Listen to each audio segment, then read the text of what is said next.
नमस्कार, Yogita's kitchen recipe मध्ये तुमचं सर्वांचं स्वागत आहे। आज आपण साऊथ इंडियन पारंपरिक पद्धतीने सांबर मसाला किंवा सांबर पावडर कशी बनवायची ते पाहणार आहोत। चला तर सुरुवात करूया। तर मसाला करण्यासाठी पॅन गरम करायला ठेवलाय।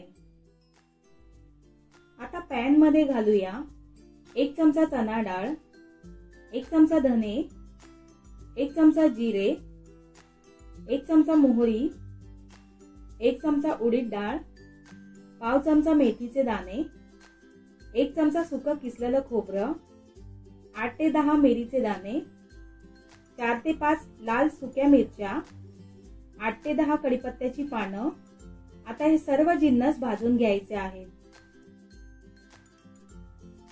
गॅस कमी ठेवायचा आहे। हलकासा रंग बदलेपर्यंत सर्व जिन्नस भाजून घ्यायचे आहेत।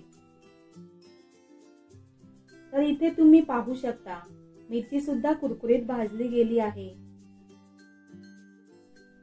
1.5 ते 2 मिनिटं भाजून घेतल्यावर गॅस बंद करूया आणि थंड होण्यासाठी ठेवून देऊया।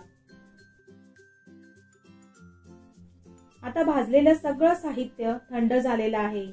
तर याला आता मिक्सर मध्ये घालून पावडर बनवून घेऊ।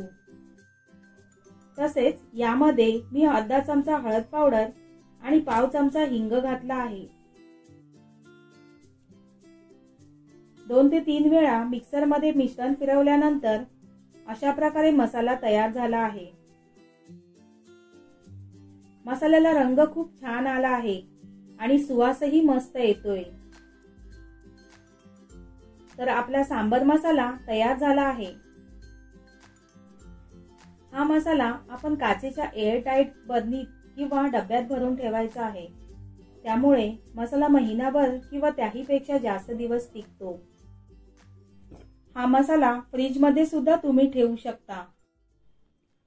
तर तुम्हाला साऊथ इंडियन पद्धतीचा सांबर मसाल्याची रेसिपी आवडली तर लाईक करा, कमेंट करा। चॅनलवर नवीन असाल तर सबस्क्राइब करा। धन्यवाद।